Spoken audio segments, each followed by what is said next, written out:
Now I'll take the spoon. I roughed most of it out on the bandsaw. I finished roughing it out. Now I'm going to take and try to make this a little bit thinner on the handle.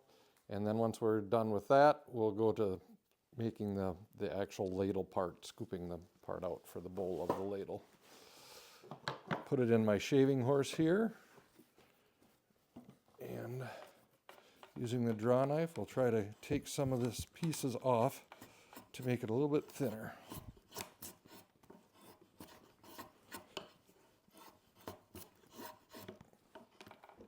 And here the key part is to have a sharp draw knife.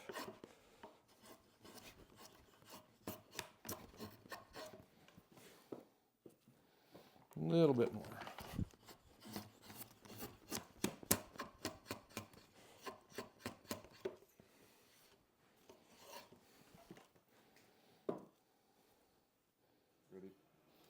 Okay, now we'll use our spoon knife here and start hollowing out the bowl.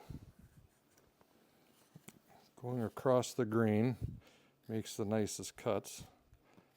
And this is still green, so it cuts pretty easy.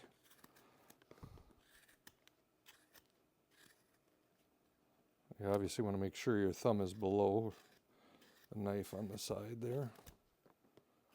But I'll just keep hollowing it out until I get to the shape that I want.